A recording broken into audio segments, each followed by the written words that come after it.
Hello बच्चों, welcome back to my YouTube channel. और आज हम लोग डिस्कस करने वाले हैं कोरोनरी आर्टरी डिजीज के बारे में। तो आइए जानते हैं कोरोनरी आर्टरी डिजीज होता क्या है।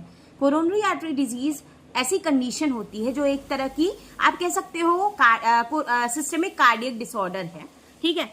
जो मेनली होता क्यों है, हमारी लाइफस्टाइल फैक्टर्स की वजह से।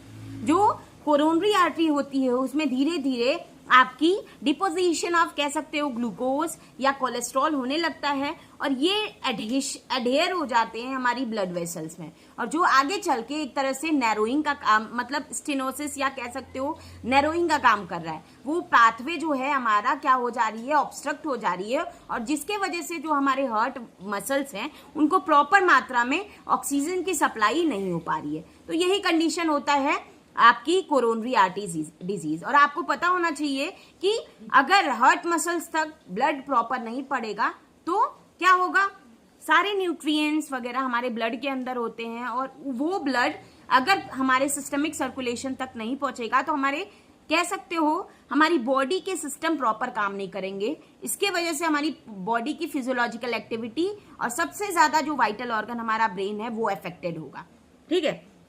अभी बात किया जाए तो आपको बताया हमने पॉजिटिव फैक्टर में ढेर सारे फैक्टर्स होते हैं, जैसे कि आपकी हाई कोलेस्ट्रॉल लेवल या फिर हाई ब्लड प्रेशर, या फिर कह सकते हैं पेशेंट क्रोनिक स्मोकर है या अल्कोहलिज्म कर रहा है, ठीक है, डायबिटीज मेलाइटिस, या फिर किसी तरह की फैमिली हिस्ट्री है। तो ये सारी कंडीशंस मिलके कोरोनरी आर्टरी डिजीज कॉज कर सकती हैं, ठीक है। साइन एंड सिम्टम्स की बात करें तो स्पेसिफिक साइन एंड सिम्टम्स की बात करें तो पेशेंट को चेस्ट पेन हो सकता है, शॉर्टनेस ऑफ ब्रीथ देखने को मिल सकता है, फटीगनेस देखने को मिल सकती है, और बॉडी में आपको सीवियर मतलब टायर्डनेस, पेन देखने को मिलेगा। तो ये कंडीशन साइन एंड सिम्टम्स में हम मेंशन कर सकते हैं। लास्ट में हम डिस्कस करेंगे what are the preventive measures. तो प्रिवेंटिव मेजर्स में अगर हम पेशेंट का लाइफस्टाइल फैक्टर पे अगर ध्यान देते हैं तो पेशेंट ट्रीट हो सकता है, ठीक है।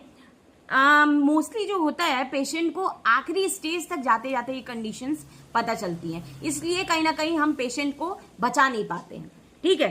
तो बाद में एंजाइना पेक्टोरिस वगैरह से हम थोड़ा बहुत पता तो लगा पाते हैं कि पेशेंट सीएडी से सफर करता है, पर प्रॉपर डायग्नोज नहीं हो पाती है। और बात किया जाए अगर बहुत ज्यादा अर्बन एरिया में पर्सन रह रहा है तो वो डायग्नोज करना ईजी है, they are visit hospitals more time, तो उनको पता हो जाता है। अगर बात किया जाए गांव में तो गांव के लोगों को पता नहीं रहता, उनको बाद में ये कॉम्प्लिकेशंस बढ़ते ही रहता है, ठीक है।